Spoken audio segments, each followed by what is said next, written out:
आनंद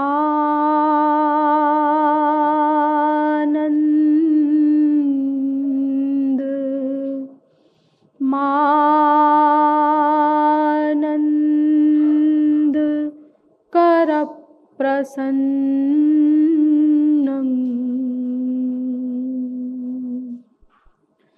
प्रेम स्वरूपम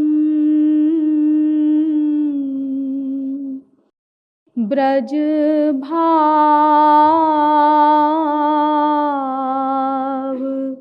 युक्तम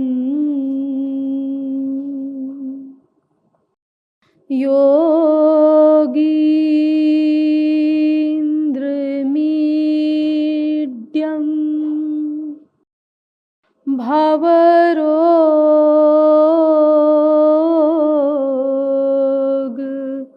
वैद्यम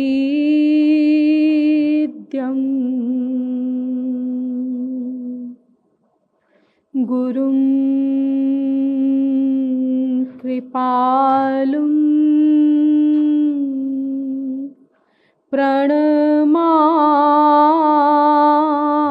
प्रणमामि नित्यम्।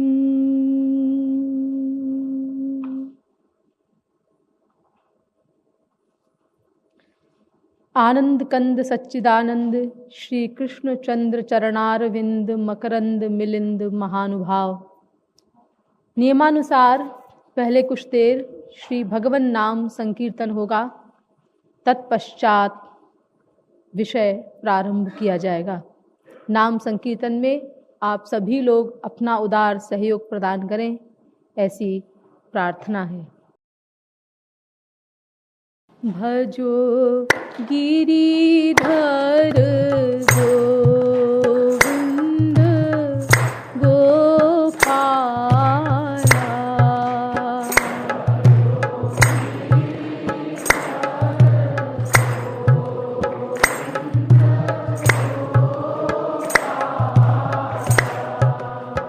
भजो गिरिधर गोविंद गोपाला,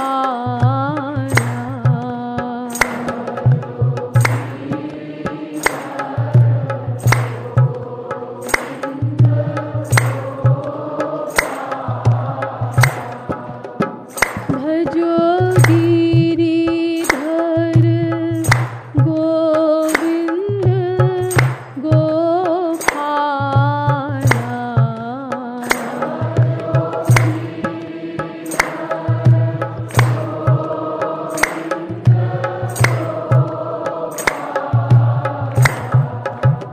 भजो गिरिधर गोविंद गोपाला,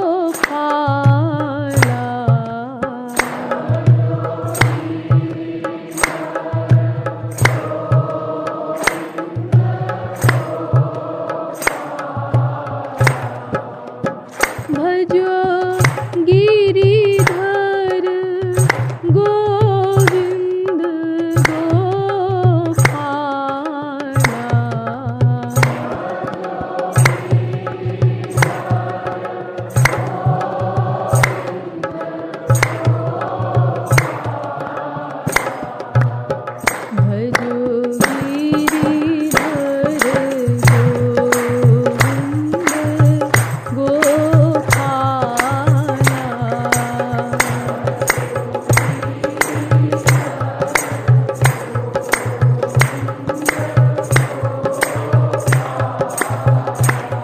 बोलिए वृंदावन बिहारी लाल की, श्रीमद् सतगुरु सरकार की।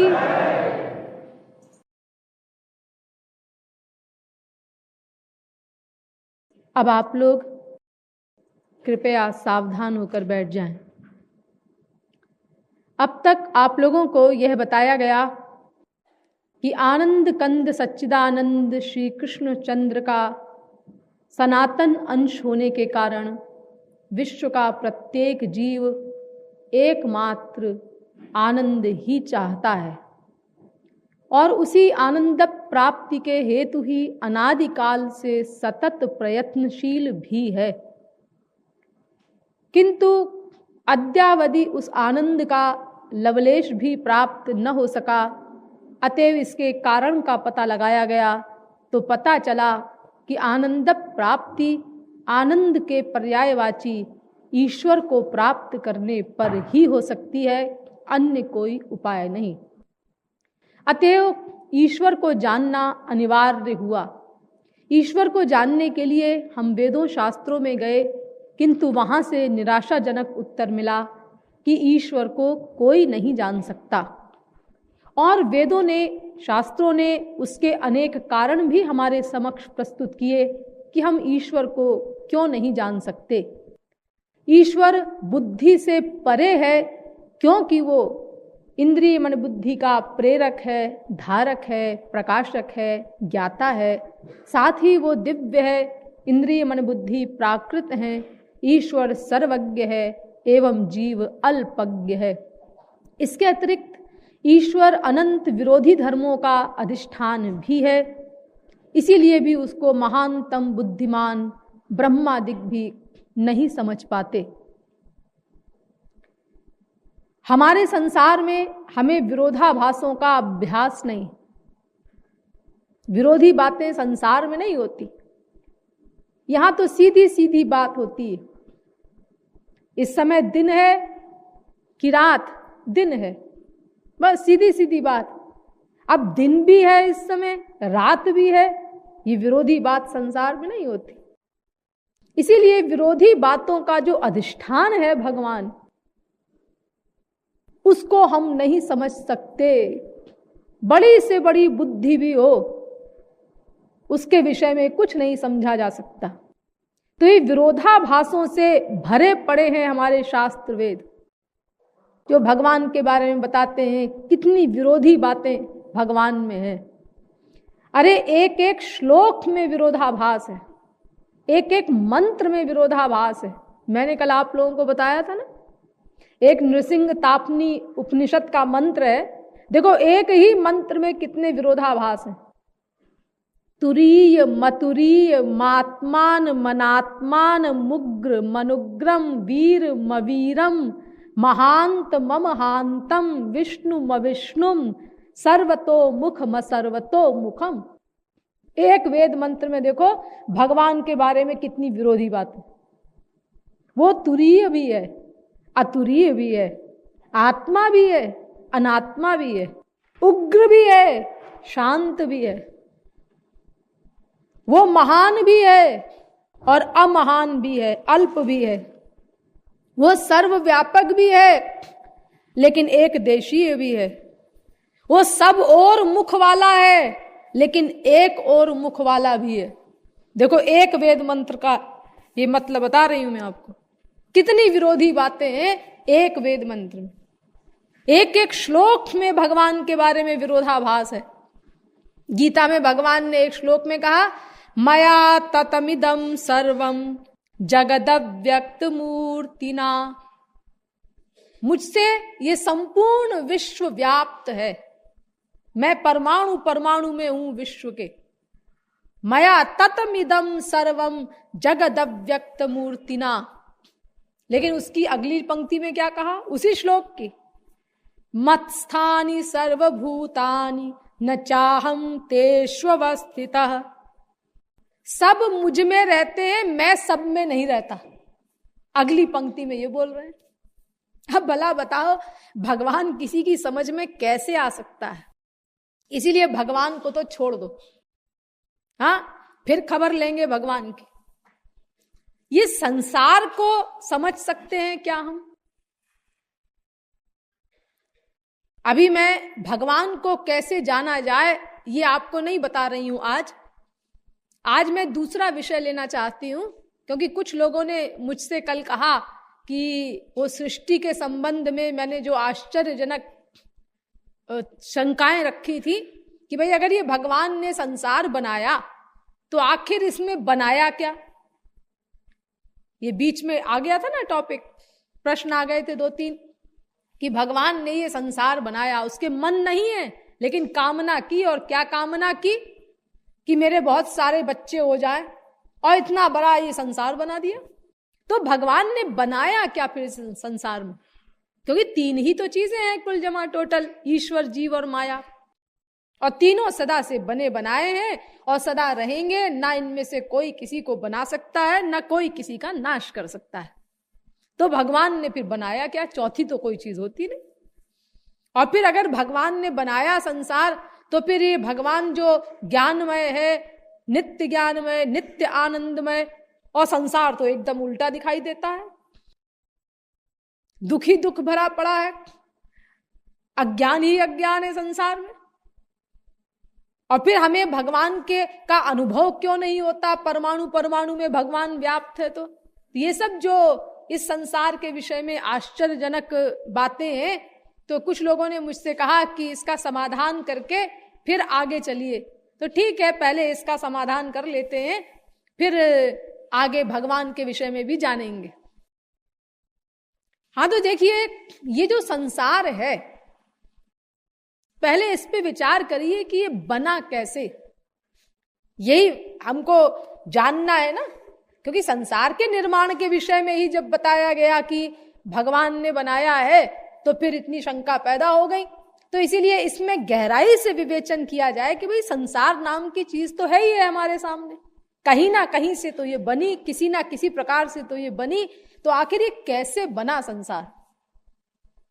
तो देखो, जैसा कि मैंने आपको बताया, सबसे अधिक प्रामाणिक मत तो संसार के विषय में यही है कि भगवान ने संसार बनाया।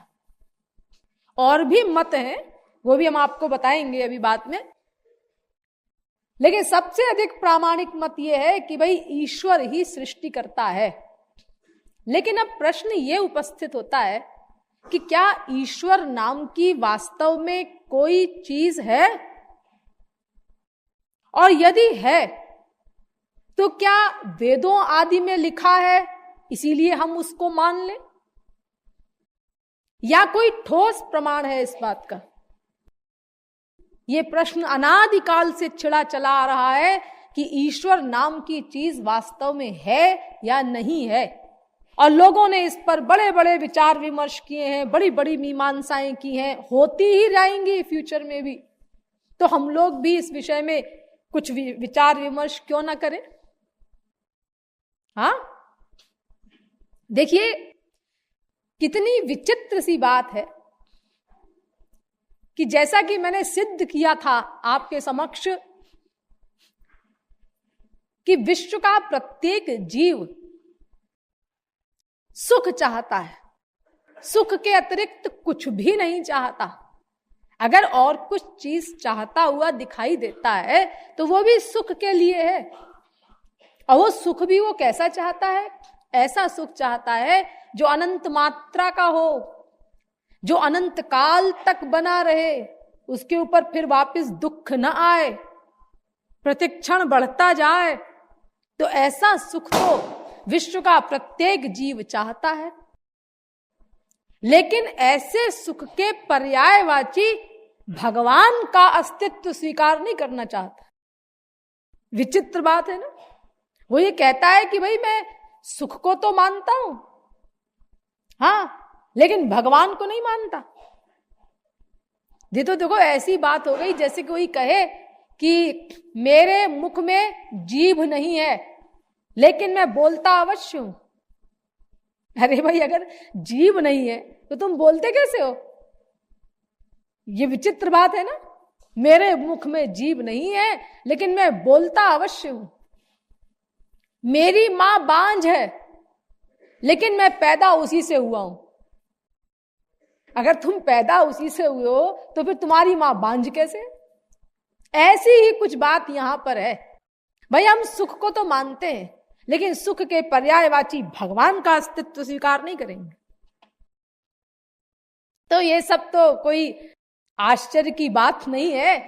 ये तो हम लोगों को ऐसे अनसुनी कर देनी चाहिए, ऐसे लोगों की बात। जैसे कोई ना समझ बच्चा है, वो अंड बंड अपना बोलता है। हाँ, ना समझ भोला बालक, जैसे उसकी उक्तियां होती हैं तो उसी प्रकार इस प्रकार के जो नास्तिक लोग हैं, ना समझ भोले लोग हैं, वो इस तरह की जब बातें करते हैं कि हाँ भाई भगवान नाम की कोई चीज नहीं है, तो महापुरुष लोग जो हैं वो हंस पड़ते हैं। जैसे कोई छोटा बच्चा हो, उससे पूछा जाए बेटा एक बात बताओ, क्या आकाश कितना बड़ा होता है? तो छोटा सा बच्चा उसके छोटे छोटे हाथ उनको पूरा फैला के कहता है इत्ता बला, ऐसे बोलता है इत्ता बला, बताओ आकाश इत्ता बला। तो माँ बाप जो है वो गुस्सा नहीं करते बच्चे के ऊपर, वो प्रेम विभोर हो जाते हैं, कितना भोला है ये। ऐसे ही जब ना समझ भोले लोग, जिनको हम नास्तिक कहते हैं, वो कहते हैं कि भाई भगवान नाम की कोई चीज नहीं, तो महापुरुष लोग हंस पड़ते हैं। वो कहते हैं कि देखो, तुम जिस असीम अनंत आनंद को निरंतर ढूंढ रहे हो, अरे वही तो भगवान है। तुम नासमझी के कारण बकबक कितनी भी करो, लेकिन जब तक तुम उस असीम सुख के पर्यायवाची भगवान को न प्राप्त कर लोगे, तब तक तुम एक क्षण को भी चैन नहीं पा सकते, शांति नहीं मिल सकती तुमको। ये जो बेचैनी, अपूर्णता, अतृप्ति की फीलिंग बनी रहती है, इसका अंत नहीं होगा। और ये भी सिद्ध है कि तुम ढूंढना एक क्षण को भी बंद नहीं कर सकते। बस यही एक बात है जहां तुम्हारा वश नहीं चलता, जहां तुम परवश हो, क्योंकि तुम्हारी आत्मा तुम्हारी नासमझी के धोखे में कभी नहीं आ सकती। तुम कितने ही बड़े बड़े सीमित सुखों को क्यों ना प्रदान करो, लेकिन आत्मा सदैव अपना निर्णय दे देती है, ये मेरी वस्तु नहीं, ये मेरी वस्तु नहीं। यही धंधा अनंत कल्पों से चल रहा है और तब तक चलता रहेगा जब तक कि उस असीम सुख को तुम प्राप्त नहीं कर लोगे।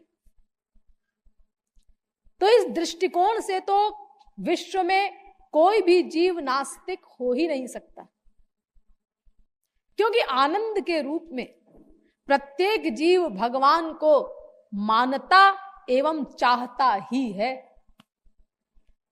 लेकिन नासमझी उसकी ये है कि जो असीम वस्तु है, असीम सुख, अनंत मात्रा का, उसको वो ससीम क्षेत्र में ढूंढना चाहता है, ढूंढ रहा है।